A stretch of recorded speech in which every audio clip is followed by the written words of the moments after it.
더마카와 함께 시선 집중의 문을 열겠습니다. 어서 오세요. 네, 안녕하세요. 더마카입니다. 포르투나님이 긴 인사를 전해주셨는데요. 네. 촌설님들이 꼭 들으셔야 될 것 같아서 제가 소개해드리겠습니다. 촌설님들, 시선 집중 들으면 면접 준비에 매우 도움이 되는 거 아십니까? 주변에 취업 준비하는 사람들에게 꼭 알려주세요. 제가 증명합니다. 6개월 전 동생의 권유로 듣기 시작했는데 지난주부터 출근 준비하며 듣고 있습니다. 오. 이제는 시선 집중과 함께 하루를 시작하는 습관이 몸에 배었습니다. 오. 자, 어떻습니까? 취업에 성공하셨군요. 다 그러니까요. 시선 집중의 덕이라는 거 아니겠습니까? 네. 뭐 다는 아니지만 네. 여튼 공이 있다 이런 거겠죠. 네. 첫 월급 받으시면 저희한테 연락 주시기 바랍니다. 제이비 그런 얘기는 제이비가 선물 주실 건가 봐요. 자, 그리고 포르투나님이 이런 일도 남겨주셨어요. 이런 말도 저를 촌철의 세계로 인도해준 제 동생에게 누나의 축하 인사 전해주세요. 마침 오늘이 동생 생일입니다. 네. 동생에게도 연락하시기 바랍니다. 네. 첫 월급 타시면 그럼. 일단 제이비 오늘 축하 인사는 해주세요. 포르투남님의 동생님이십니다. 포르투남이 있고 포르투나가 있는 건가요? 그런가 봐요. 포르투남이에요. 일단 닉네임은 한번 네. 해주세요. 아유, 요즘 같은 시절에 지금 취업에 성공했다면 그것만 해도 지금 인생의 반은 성공하신 거 아니겠습니까? 축하드리겠습니다. 네, 그리고 첫 월급 날 뵐게요. 동생의 생일을 축하해 주라니까. 동생의 생일을. 네. 동생분이 찐 팬인 거잖아요. 저희. 그렇죠. 촌철의 세계로 인도해 준 분이랍니다. 저희 찐 촌철이시잖아요. 그렇죠. 네, 감사드리고요. 첫 월급 날 충분히 권리를 누리시기 바랍니다. 네.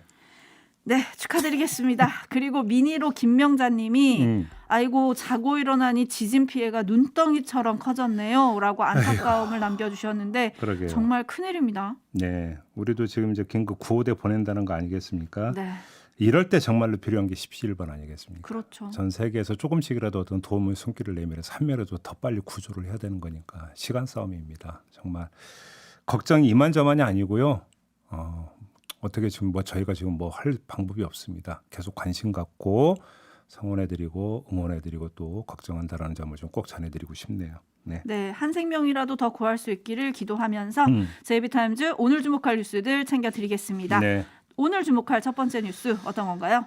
김기현 의원과 나경원 전 의원이 어제 오찬 회동을 가졌고요. 그 직후에 나경원 전 의원이 이런 말을 했습니다. 들어보시죠. 지금 우리가 참 어렵게 세운 정권입니다. 우리가 생각해야 될 것은 윤석열 정부의 성공적인 국정 운영, 또 내년 총선 승리 아닌가 이렇게 생각을 합니다. 그 앞에 어떠한 사심도 내려놓아야 된다고 생각을 합니다. 오늘 어떤 대한민국을 만드는 것인가에 대한 그런 많은 이야기, 또 당에 대한 애당심, 그리고 충심에 대해서 충분한 이야기를 나누었습니다. 또 많은 인식을 공유했습니다. 네, 어제 이게 전까지 이제 최대의 어떤 관심거리였는데요. 네. 제가 좀 눈이 나쁘거든요.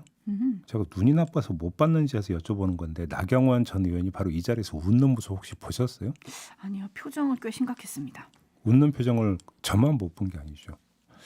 왜 그랬을까요? 아무튼 그 뒤에 나경원 전 의원 측 관계자가 이런 해석을 했습니다. 마음이 있으니까 만나지 않았겠느냐. 당이 위기 상황이니까 김기현 의원이 어려운 상황에서 요청이 오면 손을 잡아줄 수도 있는 거 아니겠냐. 이렇게 해석을 했어요.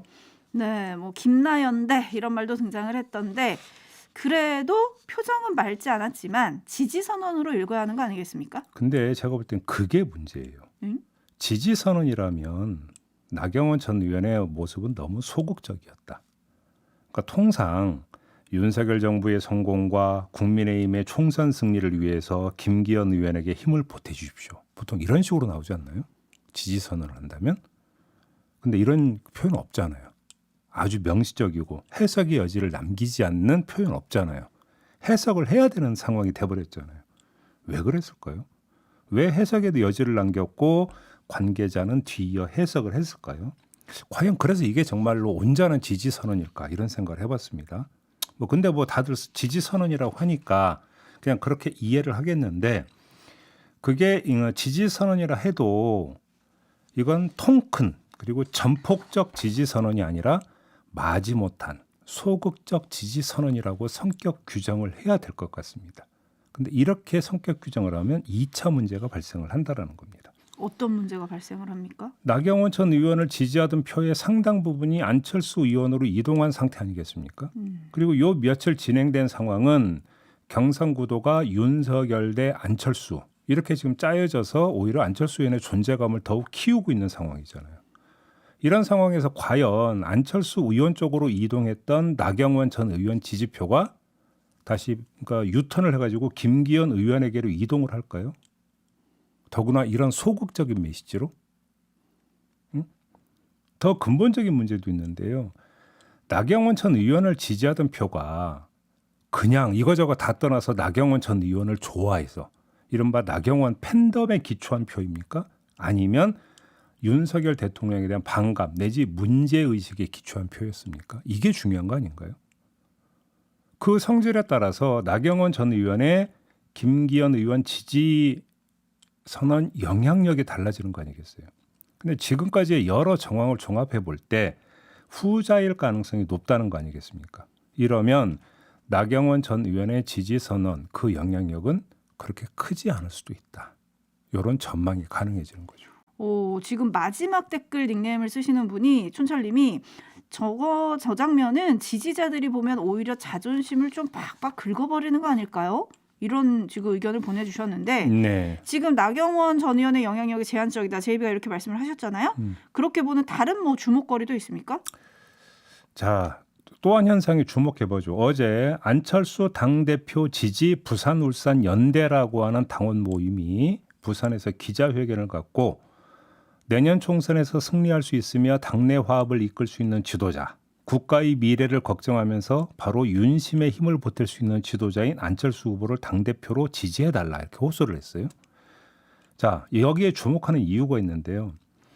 이들의 기자회견이 이른바 안철수 캠프와의 교감하에 이루어진 것이든 아니면 순전히 자발적으로 이루어진 것이든 의미하는 바는 다르지 않다라는 겁니다. 안철수의 또 철수는 없다라고 하는 의미를 담고 있다는 겁니다. 왜 그러냐면 기자회견 뒤에 캠프가 있었다면 그건 끝까지 간다라고 하는 캠프의 신호로 해석을 해야 되는 거고 그렇지 않습니까? 네. 순전히 자발적인 기자회견이었다면 바닥 당심이 이미 행동에 들어가서 안철수 의원을 추동한다는 이야기가 돼버리기 때문에 또 철수는 없다라는 해석으로 연결이 될 수밖에 없다라는 겁니다. 근데 여기서 또 하나 재미난 포인트가 나오는데요. 이들이 윤심을 거론하지 않았습니까? 괜찮은 겁니까 이들은? 아, 윤심이란 단어는 네. 아, 그럼 또 하긴 뭐 따지고 보면 금기현은 윤핵관하고 윤한연대였죠. 윤심은 괜찮은 거죠. 네, 뭐 안철수 후보가 다른 주자들이 윤심을 운운하면 선관위에 제소하겠다 이렇게 밝힌 적은 있었지요. 그래요. 네. 이런 가운데 어제 저희가 인터뷰를 했던 심평 변호사 안철수 후보가 대표가 되면 윤석열 대통령 레임덕이 빨리 올 거다 뭐 이런 얘기를 했었죠. 네. 심평 변호사가 어제 김기현 후보 후원회장을 사퇴했습니다. 나경원 전 의원은 김기현 의원과 점심을 먹고 기자들 앞에 같이 섰고 심평 변호사는 후원회장에서 사퇴하고 이러면은 어떻게 되는 겁니까? 파장이 좀 멈추나요? 되게 이제 뭔가 급하게 뭐 하나둘 정리하는 어떤 그런 기미를 보이고 있는데 그 이유는 오늘과 내일 진행되는 책임 당원을 상대로 한 여론조사 때문 아니겠습니까? 그렇죠. 컷오프. 네. 어차피 당권 경쟁 구도의 한 번의 분기점이 컷오프일 것은 분명하다고 봐야 되겠죠. 근데 그것이 모두 털고 갈지는 글쎄 상대 후보가 또 그걸 어떻게 파고들느냐에 따라 그러니까 달라지는 거 아니겠습니까? 그렇죠. 네, 또 앞으로 TV 토론도 있지 않겠습니까? 네. 그걸 좀 봐야 되겠죠. 네. 네, 갈매기 날다님이 김나연대 관련해가지고 무슨 정치가 초콜릿 파입니까? 정으로 정치를 해요라고 해주셨는데 과연 정으로 뭉친 건지 아니면 또 다른 정치적 계산으로 뭉친 건지 요거는 조금 더 지켜봐야 하지 않을까 네. 싶네요. 그리고 어제 하태경 의원이 지금 안철수의 시간이다 이렇게 얘기를 하지 않았습니까? 근데 뒤늦게 전대에 뛰어든 천하람 후보가 이 시간을 자신의 시간으로 바꿀 수 있을지 이것도 좀 주목거리인데요. 최근 여론조사에서 좀 상승세다 이런 보도들도 있기 때문에요. 잠시 후에 직접 만나보겠습니다. 네. 계속 시선 집중해 주시고요. 네. JB타임즈 다음 주목할 뉴스는 어떤 건가요? 이재명 더불어민주당 대표가 대장동 의혹 사건과 관련한 2차 출석을 내일 모레 10일 하기로 했습니다. 네.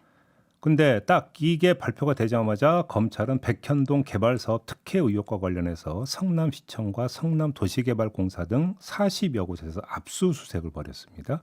그리고 또 같은 시점에 뉴스가 하나가 더 전해졌는데 경기도지사 시절 경기도 지역화폐 운용사였던 코나아이에 특혜를 줬다는 의혹과 관련해서 경찰이 불송치 결정을 내린 바가 있었는데 검찰이 이걸 뒤집고 재수사라고 지시를 내린 사실이 어제 또 전해졌습니다. 뭐 이 정도면 먼지털이 수사의 거의 끝판을 보는 듯한데 우리는 딱 하나에만 한번 좀 주목을 해봅시다. 딱 하나 뭡니까? 이재명 대표가 10일 재출석하기로 한 사실을 전한 안호영 민주당 수석 대변인이 이런 말을 했어요.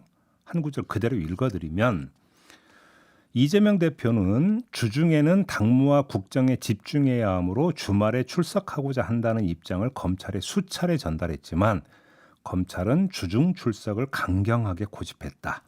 민생을 챙겨야 하는 당대표의 사정을 애써 외면하며 집요하게 주중 출석만 요구하는 태도는 유감스럽다. 이렇게 밝혔습니다. 자, 이쯤에서 한번 물어볼 게 생기는데요. 검찰은 왜 주말 출석은 안 된다고 그렇게 강하게 손살을 쳤을까요? 검사 입장에서 주말 근무하기 싫어서 그랬을까요? 그건 아니라고 봐야 되겠죠.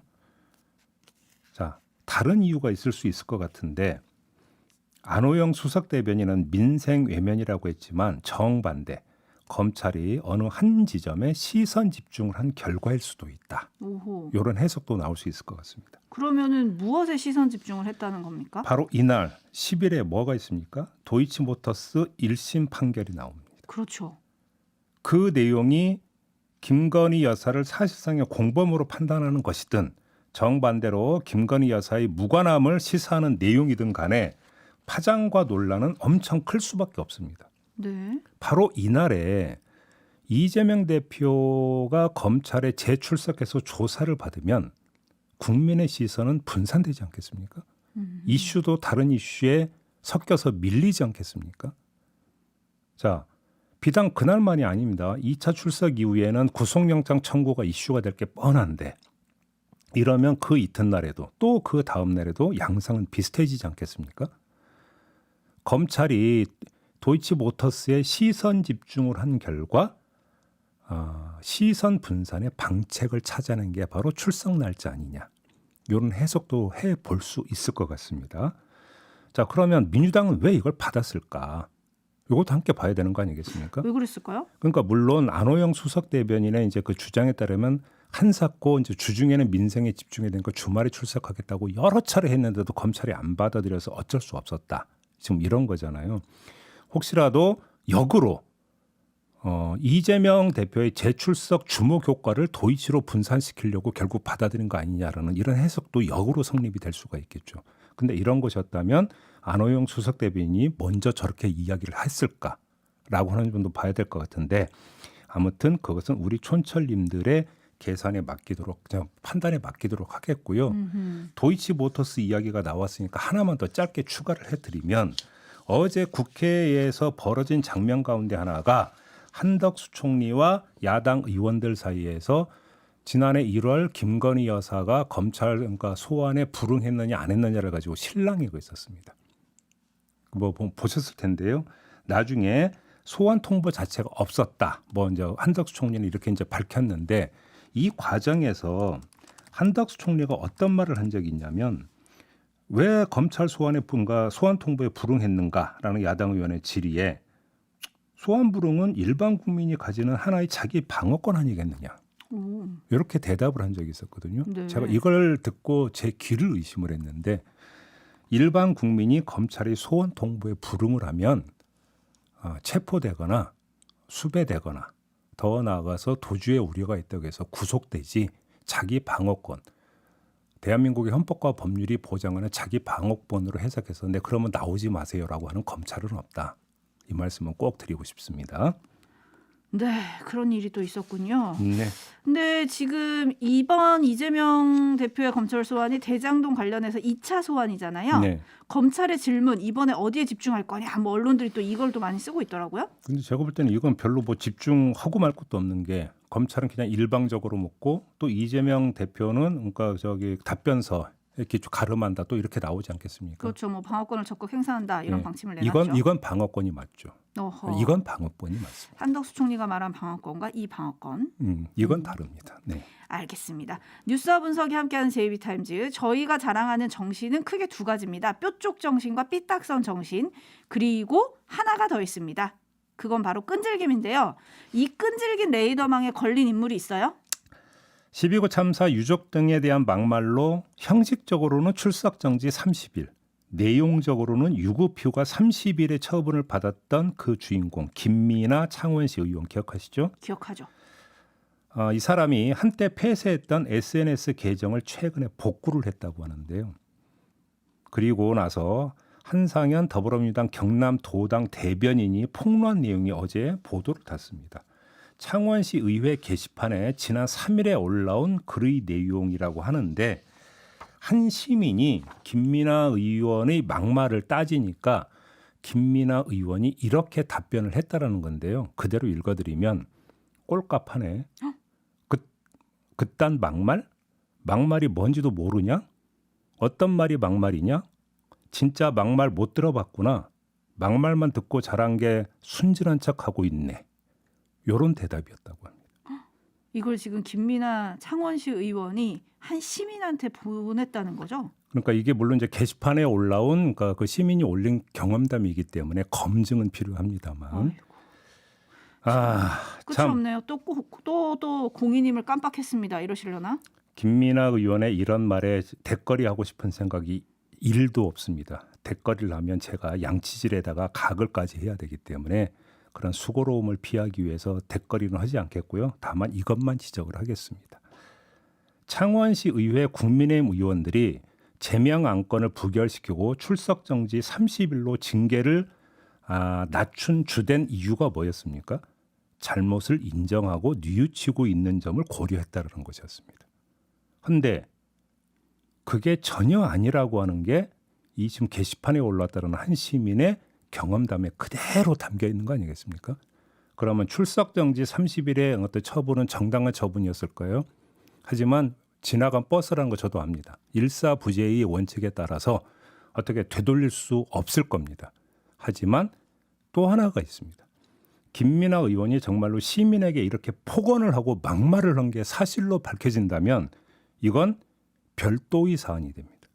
그렇지 않겠습니까? 그렇죠. 그러면 별도로 징계할 수 있는 사유가 다시 확인이 됐다라는 이야기가 됩니다.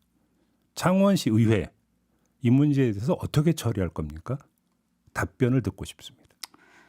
고려를 할까요? 참 그 점이 궁금한데. 네. 근데 김미나 의원 관련해서 어제 전해진 뉴스가 있습니다. 징계 기간 동안에 받은 돈 있잖아요. 받게 되는 돈 총 391만 원의 의정비요. 네. 요거를 지금 반납한다. 뭐 기부의 형태로 다른 데다 반납을 한다라고 하는데 그럼 이건 또 쇼가 되나요? 뭐 반납이 하겠죠. 근데 중요한 거는 뭐 이제 반납을 하게 된 것은 뭐 진보 보수 언론 가리지 않고 그 문제를 계속 집중적으로 비판을 해왔어요. 결정 나고 나니까. 그러니까 그걸 의식한 것 같은데 중요한 것은 반납이 중요한 게 아니라 그다음에 김미나 의원의 어떤 처사가 중요한 게 아니라 창원시 의회가 어떻게 어떤 원칙에 기초해서 처리하느냐 이게 더 중요한 문제잖아요. 그렇죠. 그렇죠. 그러니까 김미나 의원이 반납했으니까 우리의 징계 효과는 분명히 있는 거 아니냐라는 얘기는 창원시 의회에서 할 수 있는 이야기가 아닌 겁니다. 그건 김미나 의원의 그냥 판단인 것이죠. 그러니까 창원시 의회는 출석 정지 30일이라고 하는 이런 어떤 징계가 정당했는가에 대해서 다시 한번 얘기를 해보라 이런 말씀을 저는 할 수밖에 없습니다. 그 판단에 도움이 되는 뉴스가 하나 있어서 제가 소개해드리겠습니다. 뉴스타파가 지난해 6월부터 네. 최근까지 김민아 의원의 SNS 게시물을 종합적으로 살펴서 기사를 냈는데요. 네. 여기에 보면 지역주의를 조장하는 혐오 발언, 청년과 성소수자 등 사회적 약자에 대한 상습적인 막말, 그리고 국방의 의무, 납세의 의무마저 부정하는 내용들이 있다고 하는데요. 차마 제가 입으로 옮길 수는 없는 내용이어서 아직도 징계를 머뭇거리고 있는 국민의힘 창원시당 관계자들 그리고 창원시 의회 의원님들이 꼭 찾아서 읽어보시기를 권해드리겠습니다. 진짜 맘 같아서는 제가 여기서 지금 읽어드리고 싶은데요. 그럴 수가 없어요. 의원은 시민의 대표인데 시민한테 막말하는 의원들 보셨습니까? 가끔 보긴 보죠. 이러니까 문제죠. 마무리하겠습니다. 더마카 수고하셨어요. 고맙습니다.